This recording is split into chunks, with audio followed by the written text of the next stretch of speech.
There are some chasms that are not visible on the map. They are not marked with signs, and navigators do not warn about them. These chasms run between people. Sometimes it is between the closest ones.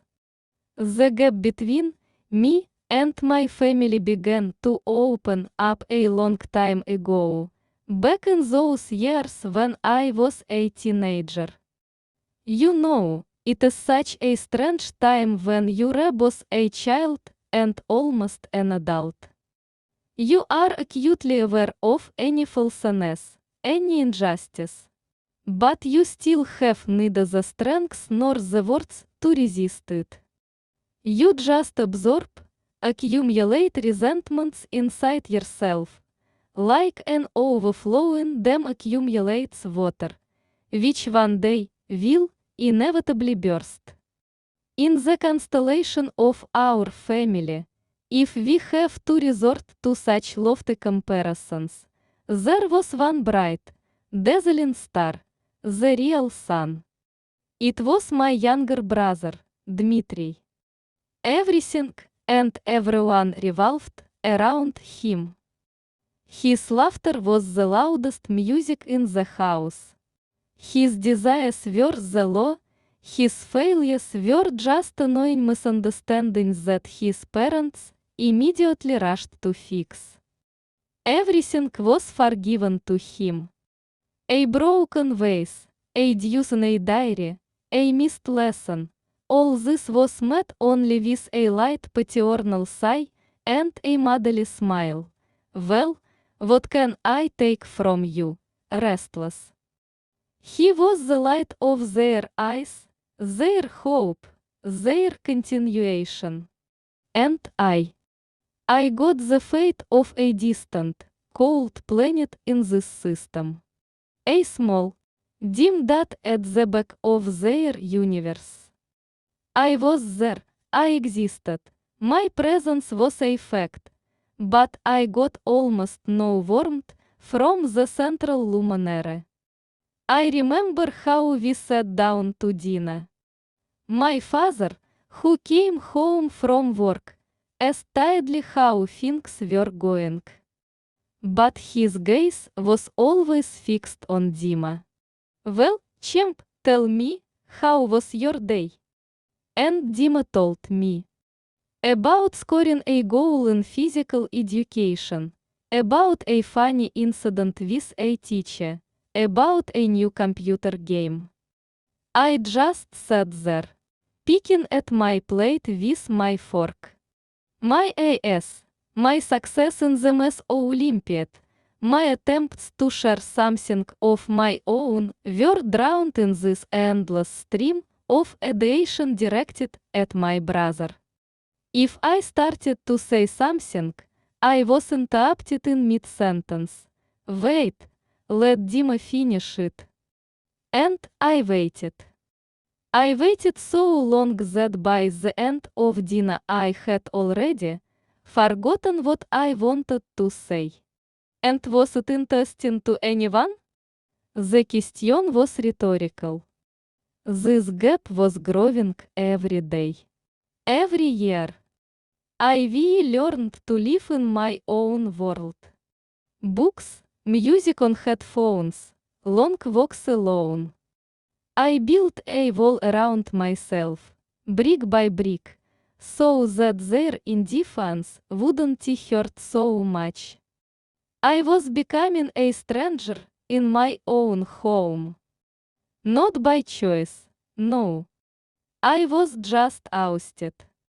They were pushed to the periphery of family life, leaving them alone with their teenage problems and worries. I left my parents' house as soon as I turned 18. Technically, I have become an adult.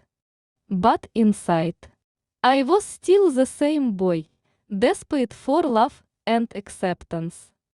I left with a firm, long-suffering feeling that I was a stranger to them. Not just someone else, not just with a complicated personality, as his mother liked to say, but someone else as.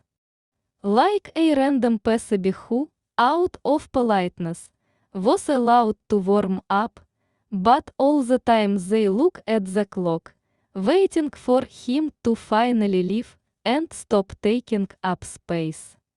The party was the last straw. The very stone that caused the avalanche. The party they said they threw in my honor. In honor of my 18th birthday. It sounded beautiful, didn't it? But in fact, it turned into another benefit for my brother. Relatives and family friends gathered. All those aunts and uncles with strained smiles and routine questions. Well, have you become big? Where are you thinking of applying? I tried to answer, tried to keep the conversation going. But very soon the focus shifted. Dima, of course. He was 15 at the time, and he had just won some city swimming competition. And now all the toasts were for him, for our future Olympic champion. All the conversations are about his training, about his prospects. My birthday, my holiday, became the backdrop for his triumph. I stood in the corner with a glass of lemonade and looked at it. He watched his father proudly slap him on the shoulder. And his mother tearfully told her neighbor about his tenacity. What about me? I was just an extra in this performance. That evening, I finally, irrevocably realized that I was not welcome here, not loved, and, by and large, not even noticed. My presence, or absence, does not change anything in their perfectly constructed universe, where there is one sun and several moons orbiting it. I didn't make a scene. I didn't scream or break the dishes. I just waited for the guests to start leaving, quietly packed my few remaining savings into an old backpack, and walked out the door. Without saying goodbye. What is the point of saying goodbye to those for whom you haven't existed for a long time? I left, never to come back. I went into my own life, in which I was to become my own son. College years. For many, it is a time of carefree youth, parties, and first love. For me, it was a time of survival. I went to university on a budget. It was my only chance. But it was necessary to live on something. I paid for everything myself, torn between studying, work, and loans. During the day, I sat in lectures, absorbing knowledge like a sponge, because I understood that this was my ticket to another life. And at night I unloaded wagons, washed dishes in a cafe, worked as a security guard in a supermarket. I slept 4 to 5 hours a day. Sometimes I fell asleep right in class, and I had to ask my classmates for notes. I remember this constant feeling of hunger. Not that slight hunger when you just want to have a snack, but a real hunger in the pit of your stomach when you share one bag of cheap pasta for 3 days. But, you know, it had its own bitter freedom. I was my own boss. I didn't owe anyone anything. Every penny I earned, every exam I passed, was my personal victory. A victory over circumstances, over loneliness, over the past that I left behind that door. After university, a friend of mine and I, a guy from the provinces with no connections and rich parents, rented a modest apartment on the outskirts of the city. A tiny one-bedroom in an old panel. Floral wallpaper, a creaking sofa, and an ever-dripping faucet in the kitchen. But it was our place. Our own corner. A place where you could come after a hard day and just exhale. I deliberately cut off all contact with my family. I changed my phone number and deleted my old social media accounts. I didn't want them to find me. I didn't want their calls, their on-duty questions, their belated regrets if they suddenly appeared. And, to be fair, they didn't even try to resume them. Not once in all these years. I didn't receive a single message or call from them on any of my birthdays or New Year's Eve. It was as if the planet that had descended from their orbit had simply disappeared from the radar. And that was the best confirmation that I had done everything right. Their silence screamed louder than any words. We don't care. The years passed. I was slowly but surely getting back on my feet. I found a good job in my field. The same panel on the outskirts was replaced by a rented apartment closer to the center, and then to its own, albeit with a mortgage. I have learned not only to survive, but also to live. Travel, go to theaters, buy yourself nice clothes. I was building my world from scratch, and there was no place in this world for the ghosts of the past.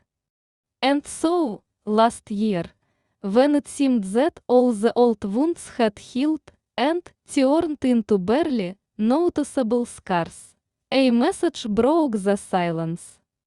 A message in a new messenger, the number of which I gave only to a few close friends. From Dmitry. I looked at his name on the phone screen, and my hands went cold. How did he find me? What for? He wrote that he and his parents were bored. That we thought and we worried a lot. That we would like to build bridges. They miss you, what a strange, inappropriate word. You can miss a friend, your favorite book, or a place where you were happy. But how can you miss someone you never noticed? By that time, I was already married. My wife's name was Svetlana. We met at work.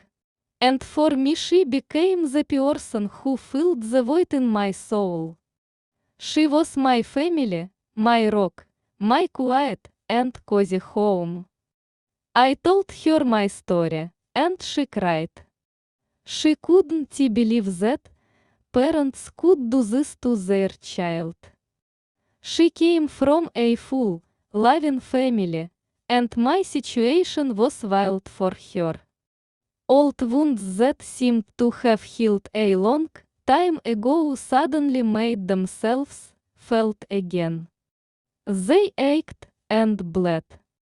I showed Sveta a message from my brother.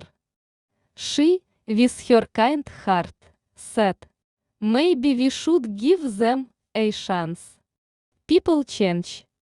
So many years have passed. They're your family, after all. I was doubtful. I doubted it very much. All my intuition, all my bitter experience screamed, don't see it as a trap. But looking into my wife's loving eyes, I thought, what if she is right? What if they really repented? What if I can finally find the family I never had? Nevertheless, I agreed to the meeting. We agreed to meet on neutral territory.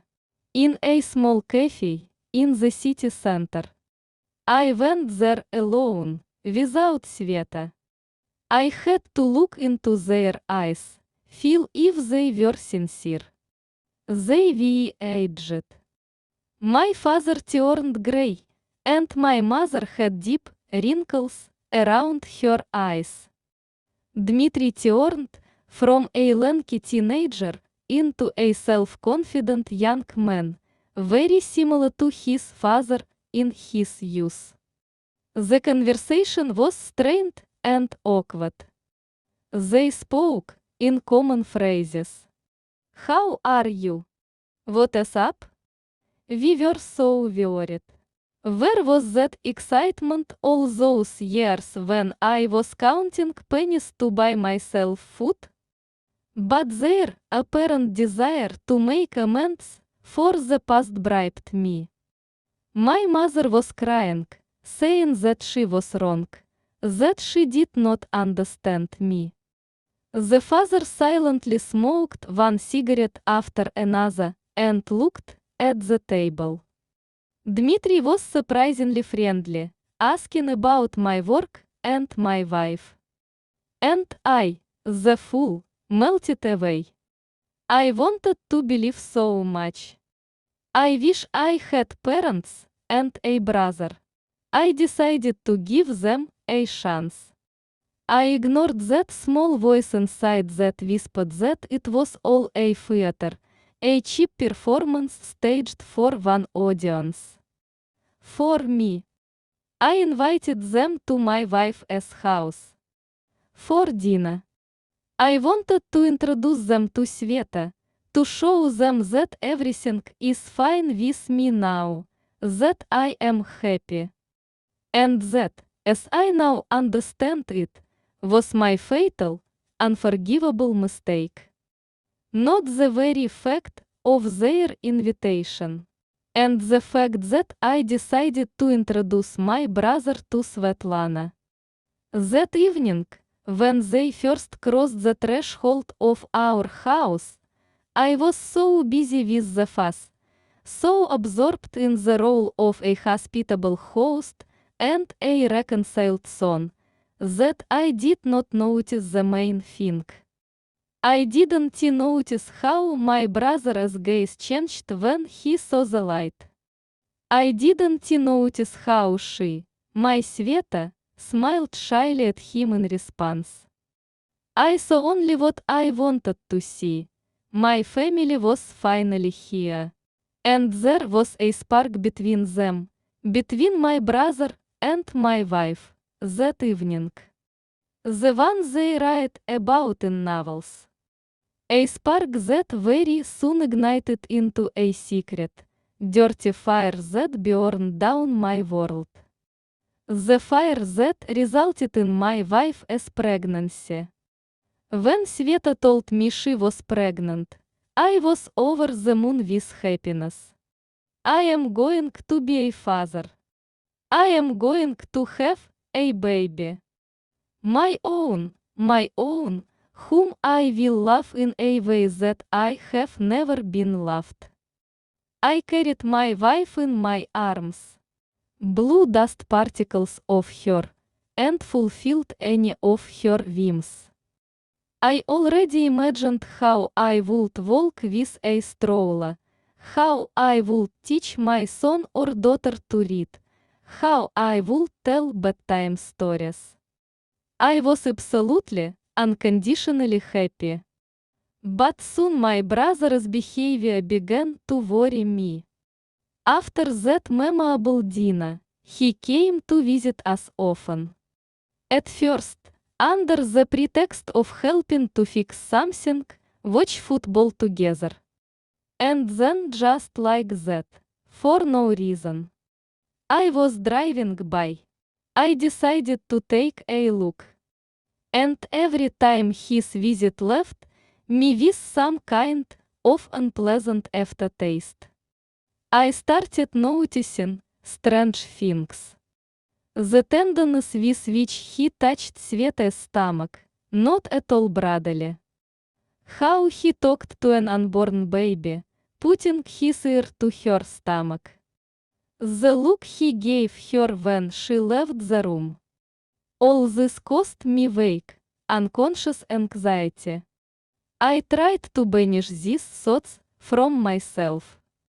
I told myself that I was just making it up, that it was jealousy, that I wasn't used to sharing my wife's attention with anyone else, especially my brother, for whom I always had complicated feelings.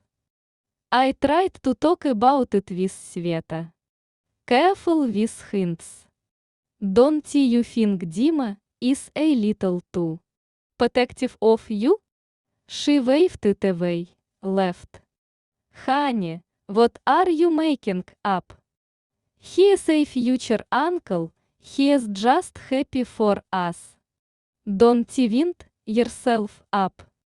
And I believed. Or I pretended to believe it. Because the truth was too scary to even contemplate. But intuition, it is the kind of thing you can't fool. She was like a splinter inside, and wouldn't let me rest. My intuition told me that his attitude towards this child was much more than just uncle's love. It was something possessive, reverent, deeply personal.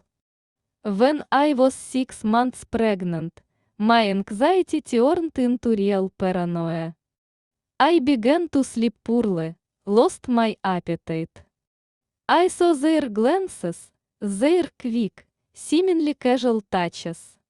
I felt like I was out of place in my own house when Dima was with us. They created an intimate space around themselves that I didn't have access to. And one night I couldn't stand it. I waited until Sveta was fast asleep. Her phone was on the bedside table next to her bed. My heart was pounding so hard that it seemed like it was about to jump out of my chest. My hands were shaking. I felt like the last scumbag, rummaging through other people's things. But I should have known.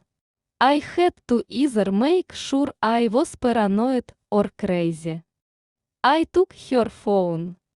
I knew the password, she never hid it. I opened the messenger. I found a dialogue with Dmitry. And he began to read. What I saw confirmed my worst, most unthinkable guesses. It was worse than I could have imagined. Their correspondence left no doubt. Affectionate nicknames, intimate photos, plans for the future. The child was his. Their secret affair had been going on for months, almost since they met.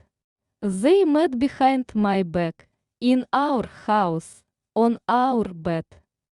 I was reading, and the world was collapsing around me. The walls of the room were floating, and the air was thick and heavy. Every word in their correspondence was like a knife stab. But that wasn't the scariest part. The scariest thing was their cynicism. They didn't even think to tell me anything. Their plan, which they discussed coolly, was to wait for the baby to be born. To announce your betrayal to me after I register the child for myself. And then file for divorce. Sveta was supposed to marry Dima, and they were going to live peacefully on alimony. For alimony, which I would pay for someone else's child, considering him my own. I don't remember sitting up until morning. I think I was just sitting in the kitchen in the dark, staring at one point, and rereading these messages until the letters began to blur before my eyes. There was a scorched desert inside.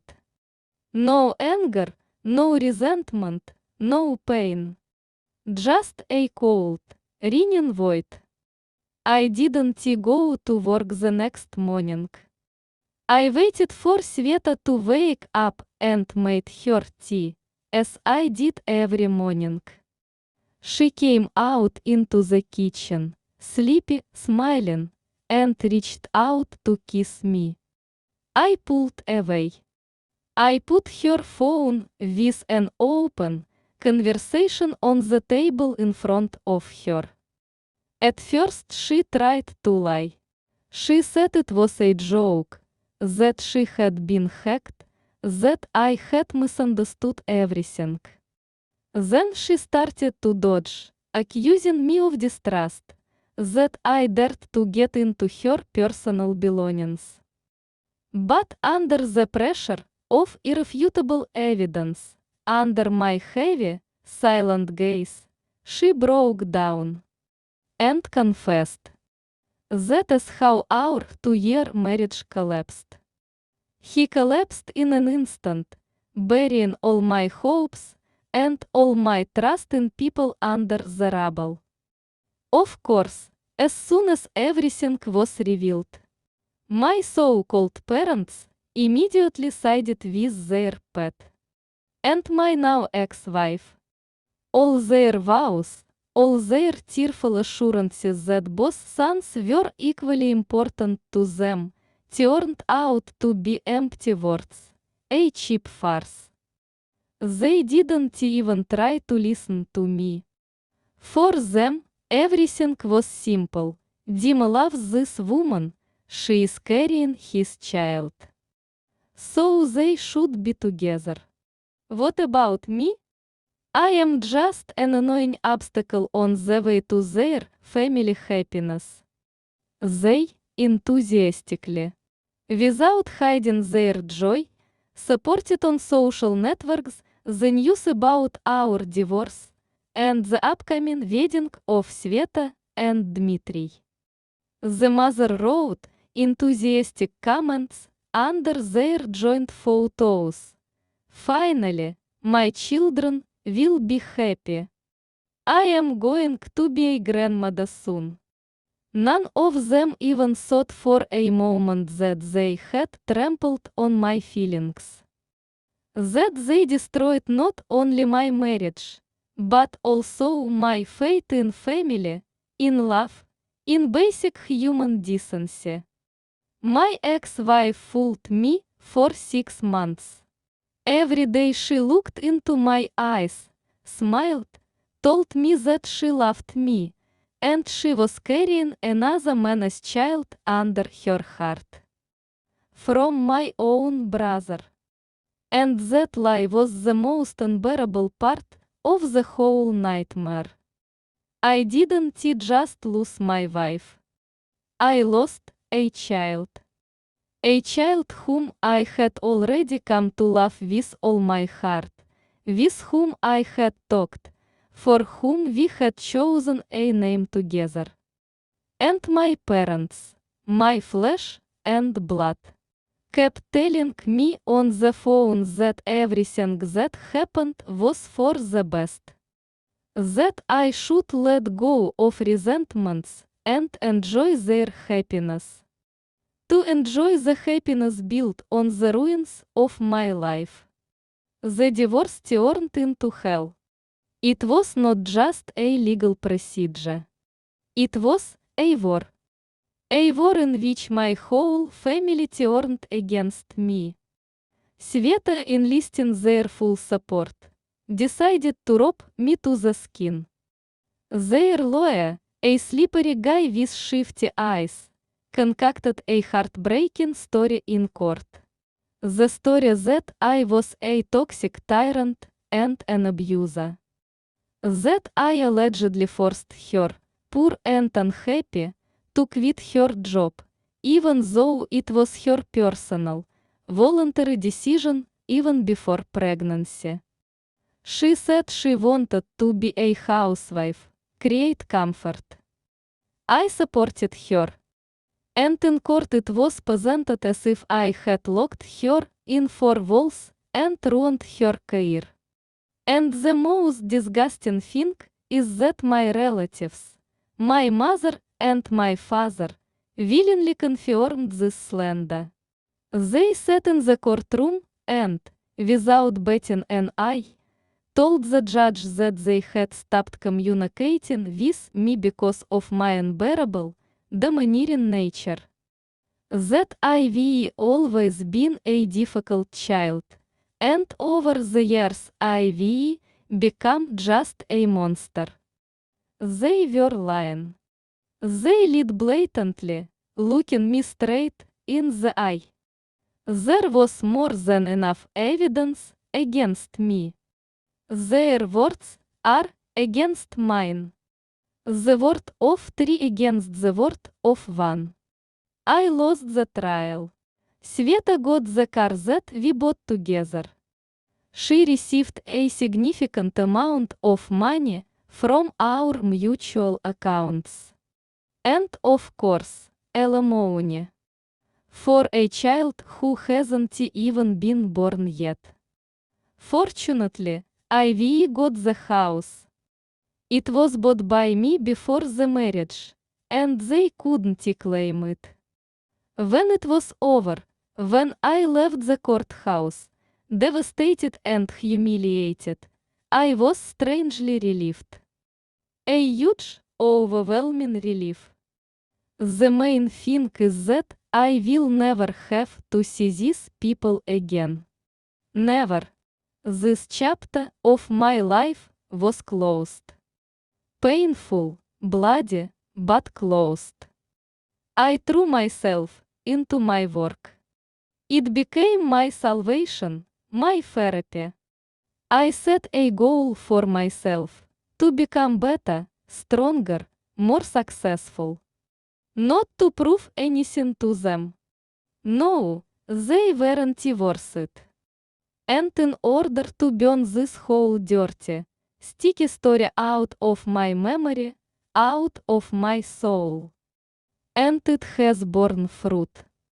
The work was distracting, it gave a purpose. I took on the most difficult projects. Stayed in the office until late at night. My zeal was noticed. I was promoted a couple of weeks ago. A new, serious position. A solid salary, which I could only dream of before. A company car of the latest model. Life seemed to be getting better. I felt a taste for her again. I felt that I could be happy, I could achieve something. Self. Without anyone's help. Inspired by the success, I decided to celebrate this event. I allowed myself a little luxury. I booked a table in an expensive restaurant, where I would not have dared to look before. I sat alone, drank good wine, ate delicious food, and thought about what I had done. I was able to climb out of the pit that the people closest to me pushed me into. And at that moment, succumbing to some stupid impulse, I made a mistake.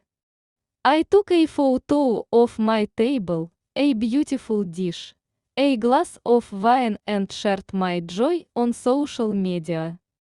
I wrote a short post about my promotion, about a new stage in my life.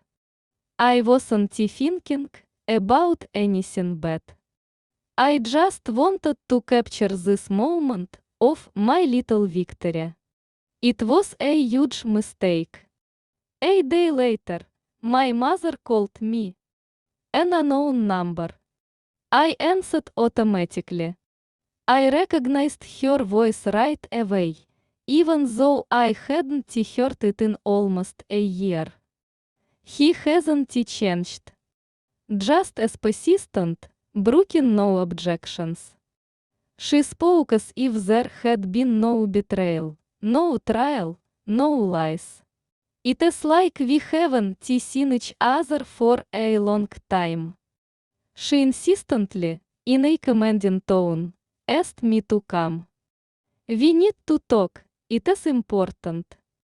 I was puzzled. What could they possibly need after all that had happened? What else could they take away from me? I just ignored her calls for a few days. She called over and over from different numbers. Then the messages started pouring in. You have to come, it is your duty, we're a family. Family, what a cynical word coming out of her mouth. When the calls and messages didn't work, she went to extreme measures. She came straight to my office. To my new, beautiful office, where everyone respected me.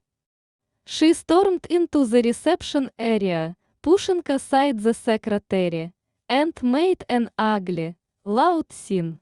She screamed that I was an ungrateful son, that I had abandoned my old, sick parents. My colleagues watched this show with amazement. I was unbearably ashamed and embarrassed. I realized that she wouldn't back down. To stop this circus, to get rid of her, I quietly promised that I would come to them on the weekend. Only then did she not in satisfaction and leave, leaving behind a trail of puzzled glances and whispers. A couple of days later, I fulfilled my promise. I went to them.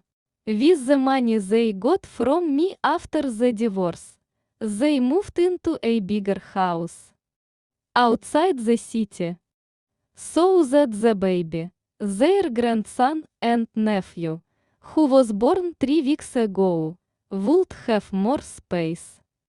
I was driving through familiar streets, and my heart was heavy. I didn't want this meeting. I felt that it would not bring anything good. I was greeted at the door. Father, mother. Without smiles, with some tense, expectant faces. They led him into the living room. I sat down in a chair in silence, waiting for them to finally get to the point. Why did they need me? After 5 minutes of awkward, oppressive silence, my father finally spoke. He coughed, rubbed his hands, and, looking away, began his story. It turned out that Dima had been fired from his job. Reduced it. And he hasn't been able to find anything for months now. And the money they received from me is no longer enough for them. The house is large and requires expenses. The child is small, it takes a lot of money. My post about a promotion, a new car, and an expensive restaurant became a beacon of hope for them. A lifeline. The picture was very clear. The parents are retired, with their mega pensions. My brother is unemployed. Sveta is obviously sitting with a child. And my alimony, which I had been paying regularly all this time, was sorely lacking for the maintenance of this whole gang of 5 people, and even with a baby. I was stunned. Not by the situation itself, but by their arrogance. Their boundless, universal arrogance. Ask me for help. Come to me. after all they we done. After they betrayed me, lied to me, robbed me. They sat in front of me with lean faces, and waited for me to take out my wallet and start solving their problems. I couldn't find the words. There was a lump in my throat. I just got up, silently, and went to the exit. When I opened the front door, I bumped into Dmitry on the threshold. He must have just arrived. My parents were shouting something behind my back, begging me to stay and listen. And when my brother saw me, he froze in amazement. I saw a mixture of surprise, annoyance, and hope in his eyes. Without saying a word, I stepped past him into the street. A heavy, cold autumn rain was falling. While I was fumbling in my pockets for my car keys, cursing everything in the world, they ran out onto the porch after me. Father, mother, Dmitry. This time it was my brother who spoke. He, always so smug, so arrogant, the master of life, now humbly asked for help. He said that times were hard, that he would definitely find a job, but now they simply had nothing to live on. Apparently, things were really bad for them. Very bad, since he condescended to ask for something from me, his unlucky, written off older brother. But something broke in me. At this moment. All that pain, all that anger, all that resentment that I had been carefully burying in myself for so long came out. The dam has burst. I shouted. I wasn't talking, I was just shouting over the sound of the rain. I want them to leave me alone. To go begging on the street. Because a random passerby, who knows nothing about their meanness, will feel sorry for them sooner than I do. That I died for them the day they betrayed me in the courtroom. With these words, I got into my new official car, started the engine, and drove away, leaving the three of them standing on the porch, soaking in the pouring rain. And, I will not lie, I will not pretend to be a saint. At that moment I experienced a gloomy, angry, but such a long-awaited satisfaction. I saw their confused, wet figures in the rearview mirror, and I didn't feel sorry for them. Not a drop. 2 days have passed since then. And now I have a strange, contradictory feeling. I am sitting in my cozy, warm apartment, looking at the rain outside the window, and I feel guilty. Yes, guilt. I don't understand where it comes from. My mind tells me that I did everything right. That these people don't deserve any compassion or help. That they chose their own destiny. But somewhere in the depths of my soul, this vile worm is scratching.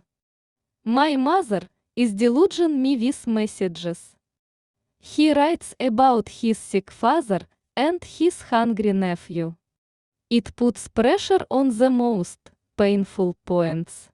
I know it is not difficult for me to help them financially. My new salary allows me to do this without much harm to myself. But the memory of betrayal screams that I am just being used again. That as soon as I give them the money, they will forget about my existence again until the next time they need something. I've been thinking for a long time. I went over all the events in my head, all their words, all their actions. And I made a decision. There will be no help. It is not because I am greedy or mean, but because it would be a betrayal of oneself. To that 18-year-old guy who went nowhere. To that student who was starving but didn't ask for help. To the whole path that I walked alone. They treated me abominably all my life. Why should I behave differently? Why should I save those who tried to drown me? I picked up the phone and answered my mother harshly, without emotion, so that she would stop following me. To make them forget my number, my address, my name. I threatened that if this didn't stop, I would go to court for harassment. It infuriated them. My refusal, my tone, my threat. They didn't expect this. They are used to me being a weakling who can be pushed. Who can be pushed. A few days ago, in the evening, my doorbell rang. I looked through the peephole. Dmitry was standing on my doorstep.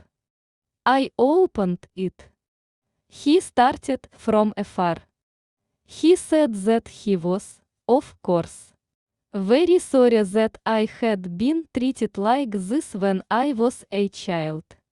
But what does he have to do with it? He was a child. And anyway, he is by nature just better at everything than me. That is what he said.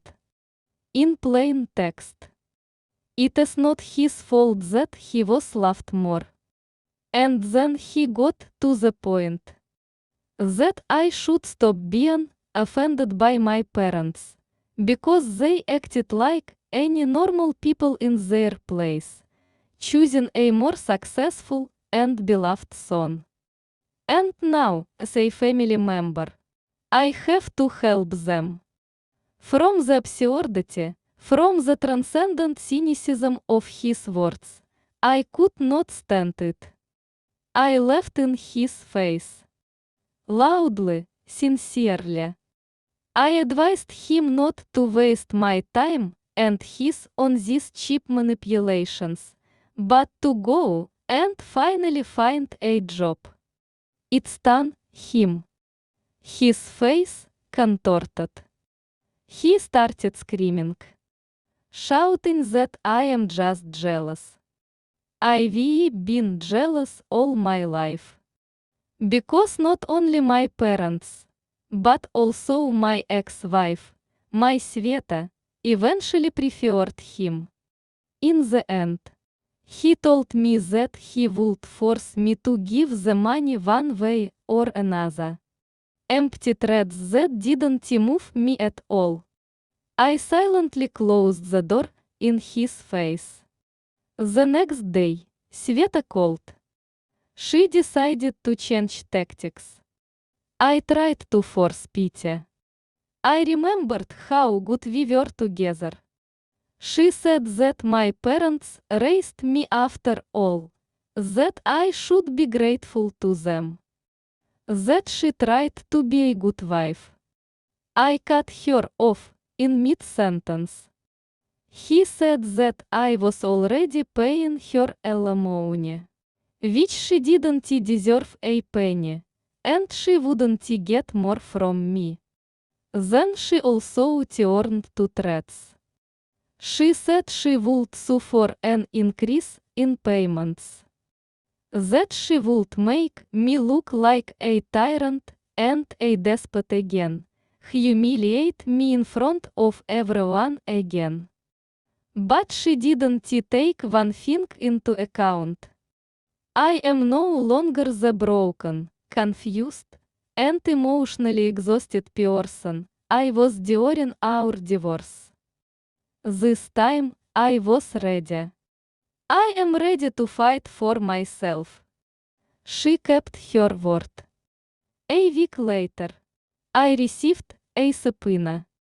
A claim for increased alimony due to the deterioration of her financial situation and mine, on the contrary, improvement. But I was ready. I started to act. I contacted our mutual friends, with whom we stopped communicating after the divorce. I told them the whole truth. Not the version that Sveta and my family fed them, but the real one, with evidence. With that very correspondence. Many of them only knew about the fact of our divorce, but not about its dirty, ugly background. They were shocked. And they agreed to testify in my favor. To tell the court about what our relationship really was like, that I was never a tyrant. I moved on. I found a few of my cousins, with whom I spent a lot of time as a child. Those who witnessed how I was bullied in my own family, how Dima was praised and humiliated. They also agreed to help.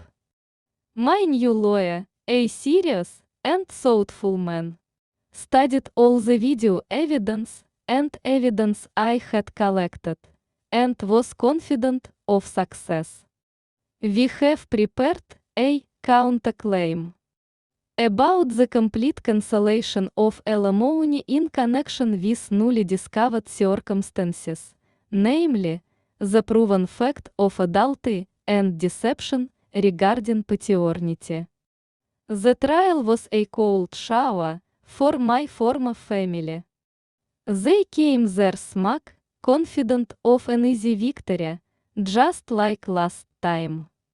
They expected me to remain silent and swallow their lies again. But they were faced with irrefutable facts. One by one, the witnesses told the truth. My lawyer read out excerpts from that very correspondence. The final decision was made yesterday. In light of the new circumstances, the court ruled that I no longer have to pay child support.